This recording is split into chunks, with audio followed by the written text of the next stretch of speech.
Hello everyone, welcome back to my channel. In this video, let's continue with the facts about Hagia Sophia. When was the Hagia Sophia built? Much of the Hagia Sophia's edifice evident today was completed in the 6th century during the reign of Byzantine Emperor Justinian I. The original church to occupy the site, called the Megale Ecclesia, was commissioned by Emperor Constantine I in 325 Common Era, raised during a riot in 404, later rebuilt and destroyed once again in 532 before Justinian commissioned the building that exists today. Since then, mosaics were added throughout the Byzantine period. Structural modifications were made in both the Byzantine and Ottoman periods, and features important to the Islamic architecture tradition were constructed during Ottoman ownership of the structure. How did the Hagia Sophia get its name?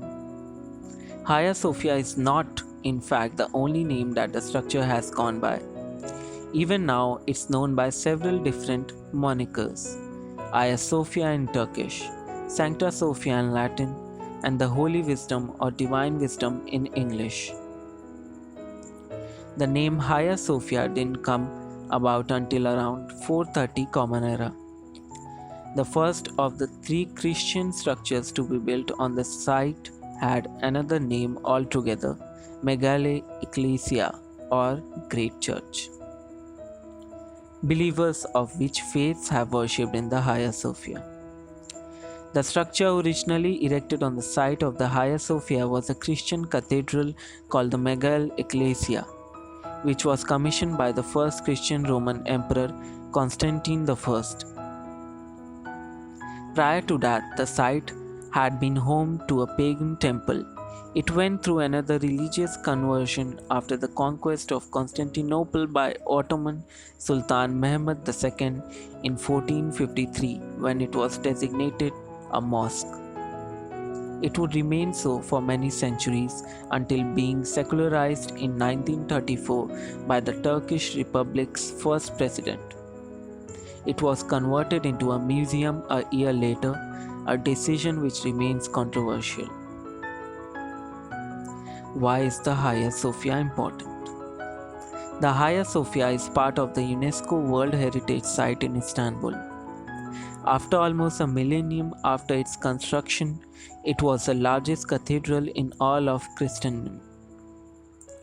It served as a center of religious, political, and artistic life for the Byzantine world and has provided us with many useful scholarly insights into the period. It was also an important site of Muslim worship after Sultan Mehmed II conquered Constantinople in 1453 and designated the structure a mosque. It would remain a mosque until being converted into a museum in the 1930s. How was the Hagia Sophia altered during the Ottoman period? Sultan Mehmed II designated the previously Christian church a mosque shortly after they conquered the city in 1453. Sultan Mehmed II designated the previously Christian church a mosque shortly after he conquered the city in 1453. The structure, in line with the Islamic tradition, called for a series of other modifications, not all of which were undertaken during the reign of Mehmed II. During Mehmed's rule, a wooden minaret, which is no longer standing, a mihrab, niche positioned in the direction of Mecca, a minbar, a madrasa, and a grand chandelier were added. Later modifications included the construction of more minarets, the whitewashing of Christian mosaics, and the addition of structural supports. So that was all. Thank you everyone for watching this video. If you like this video, then please press the like button and comment your views. Till then, bye.